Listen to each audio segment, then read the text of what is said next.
Besti, kembali lagi bersama Mimin di sini, tentunya dengan video terbaru nih. Bab 31. Leonard Indrajaya begitu panik dan gelisah berjalan mondar-mandir di ruang kantornya bersama dengan kepala keamanan pribadinya. Apa orang-orang kita belum menemukan di mana istri dan anakku? Tanya Leonard untuk kesekian kalinya siang itu. Maaf, Tuan Leo, kami masih mencari keberadaan mereka. Pihak kepolisian juga berusaha melacak di mana para penculik itu menyekap Nyonya dan Tuan Muda James, lapor Brian, kepala keamanan pribadi Leonard. Sudah lebih dari 24 jam Meliana dan James menghilang sejak mobil mereka dicegat di jalan dekat sekolah James dan diculik entah kemana. Di jalan itu tidak ada CCTV yang dapat merekam kejadian itu. Sopir keluarga mereka pun ditembak di bagian kepala dan langsung tewas di tempat kejadian. Tadi malam, penculik menelepon Leonard dan meminta uang tebusan 2 miliar. Itu nominal yang kecil baginya dibanding nyawa istri dan anaknya. Penculik itu sepertinya sudah lama mengincar istri dan anaknya karena jalur yang mereka pilih sepertinya tidak meninggalkan jejak yang jelas. Leonard memutuskan akan lebih berhati-hati menjaga istri dan anaknya di kemudian hari, jangan sampai hal seperti ini terulang lagi. Bisnis properti miliknya memang sangat sukses dan memiliki banyak kompetitor. Entah penculikan ini pesanan kompetitornya atau hanya penjahat yang acak memilih target penculikan di keluarga kaya. Perkara ini sungguh membuatnya pusing. Mami, James takut. Huhuhu, bisik James sambil menangis dalam pelukan maminya. Para penculik itu menyekap Meliana dan James di sebuah gudang kosong dan gelap di pinggiran kota Jakarta.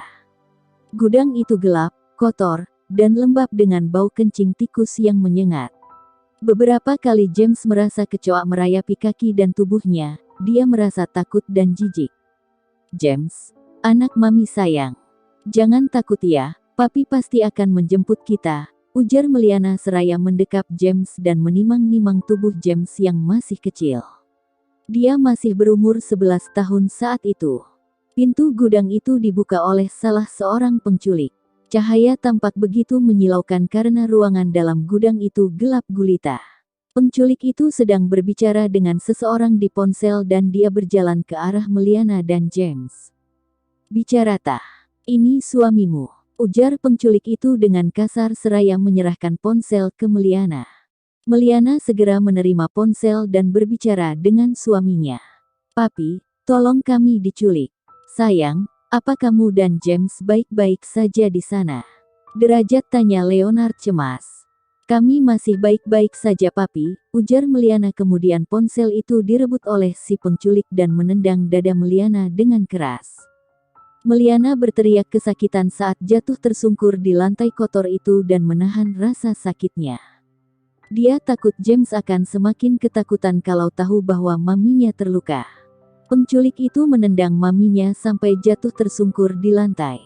Tuan Leo, bawa tebusan 2 miliar ke lokasi yang akan saya kirimkan kalau masih ingin bertemu istri dan Ananda tercinta. Klik, penculik itu memutus sambungan teleponnya. Dia pun berjalan keluar gudang dan menguncinya lagi dari luar.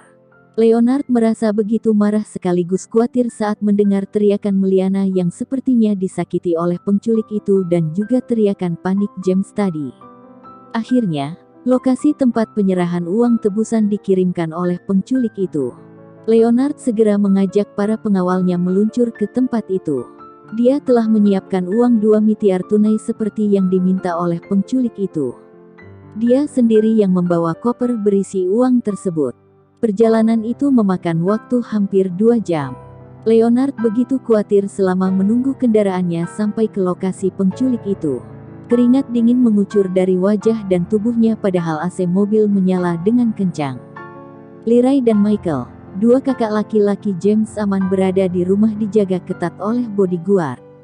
Namun, pangeran kecilnya dan istrinya berada dalam cekaman bahaya. Akhirnya, mobil Leonard sampai di tempat terpencil yang merupakan tanah kosong dengan sebuah gudang tua usang. Pantas saja kepala keamanan dan polisi tidak dapat menemukan mereka, sepertinya aliran listrik pun tidak ada di daerah itu. Leonard tidak berlama-lama segera turun dari mobil dan menenteng koper berisi uang tunai 2 miliar yang menjadi tebusan istri dan puteranya.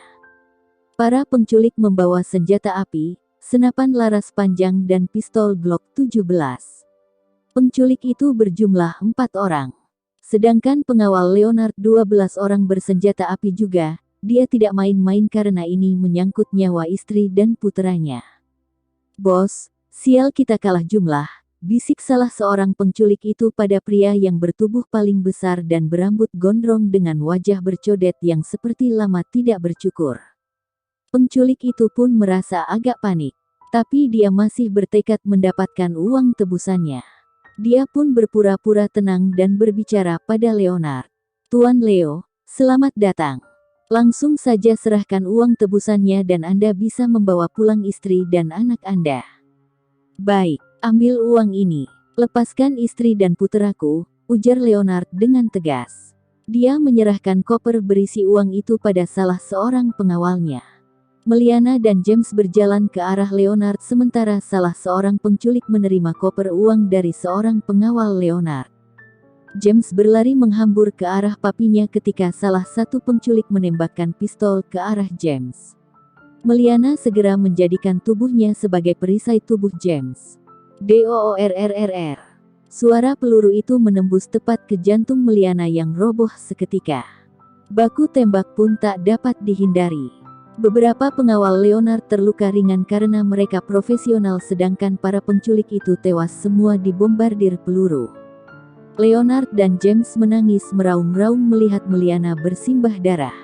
Brian, kepala pengawal Leonard, segera menginstruksikan anak buahnya untuk mengangkat tubuh Meliana ke mobil untuk segera dilarikan ke rumah sakit.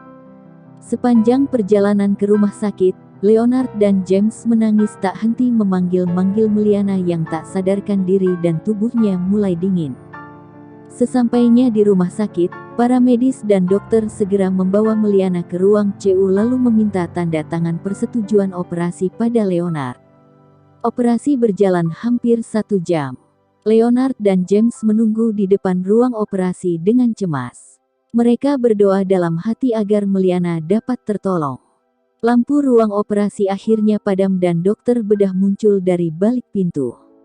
Dia menggeleng-gelengkan kepalanya. "Maaf Pak, kami tidak berhasil menyelamatkan istri Anda. Jantungnya robek parah tertembus peluru, pendarahannya terlalu hebat." Leonard jatuh berlutut mendengar ucapan dokter bedah itu. "Tidaaaaaakkkkkkk."